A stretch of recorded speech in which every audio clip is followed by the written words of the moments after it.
to know, you've since been here, this is your 3rd week now, right? Starting your 3rd week. I live this way. This is who I am.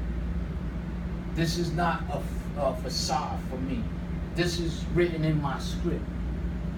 This is in the videos that we're doing a video where different ways of training and getting to people and stuff like that. So I'm taking what I'm doing serious. I want to do it with how nobody else is doing it.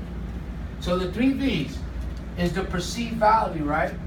That's the opening. Perceived value.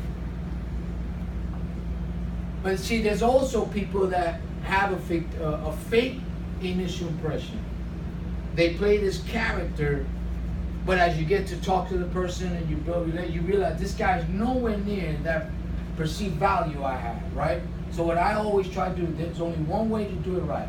Be who you are, be yourself, and people either buy it to you or they don't. Because let me tell you something, doing a lie is a lot of work. One lie leads to 15,000 lies, then you're in trouble. So I said, you know what, keep it simple, stupid. Just be who you are. There's nothing wrong with who you are.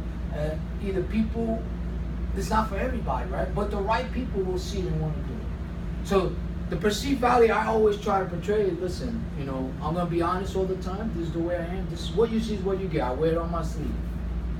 You're never going to see me too high or too low. You may see me serious at times because I'm in the thought. But I'm the same person no matter what. What excites me is the process to the deal. Getting the credit card is what I'm supposed to do. I'm doing my job. But man, how do I get there? Was it challenging? Did the guy do this? Did I learn that? That's the exciting part for me. And when I'm in that zone, this is just what I do. All right. Intrinsic value. I like that word intrinsic because it's like charisma. What's charisma? You can't really point, but you just know that person has charisma. Don't really know. It's just, they have it. It's intangible. Well, what I try to look at, intrinsic is something inside of somebody that you see this person has it, or you have to convey that over the phone. Hey, I want that guy. I want that guy to be on my team. And then the real value, I'm really trying to think of another word. If you guys come up with a word that might be better, I will use it. But real value is, I learned to keep it real.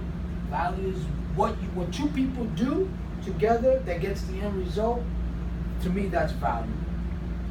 Because, hey, I got 10 of these calls to, hey man, you know, I'm glad you charged me $1,000 or $500, you know.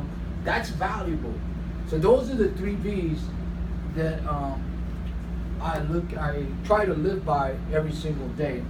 Paul, I was a stockbroker for Morgan Stanley and a very famous branch manager. His name was Gary Abraham. They used to fly him around the country to speak to like new brokers to talk about the business. And so he's like the greatest public speaker ever. And I asked him once, Gary, what makes you so good at public speaking? He said 2 things. 1, practice, like John was saying earlier today. Practice your craft. 2, passion. If you love what you're doing, that's the key. Well, one of the things I've learned is when you love what you do, you never work. Because it doesn't become a problem. You know, like, there are times, you know, I go through these struggles, like, you know, this and that or whatever. I realize that attitude's contagious, mine's worth catching. I always ask myself, I said, you know, is my attitude good for people? If it's not, I need to leave. Because I cannot stand that. I hate it with a passion. And I don't like to use the word hate, but I hate that with all my passion. Where people got just a bad attitude and they try to bring other people down. I won't let that happen on my floor. I'll just say, go home, wash your face. Because after a certain time, if you can't get yourself out of that slump, you might as well go home. Right. Yeah. Negative negativity. Paul, I'm a huge New England Patriots fan, and Bill Belichick. I've watched every Bill Belichick press conference for the past 17 years. They'll ask him once in a while, it's like, how long are you going to coach for? And he's like, well, what I'm doing now, it beats working. What I'm doing now is a lot better than actually working for a living. So even at this advanced stage of his career, he still loves what he's doing. Okay. So there's some other things I'm going to start.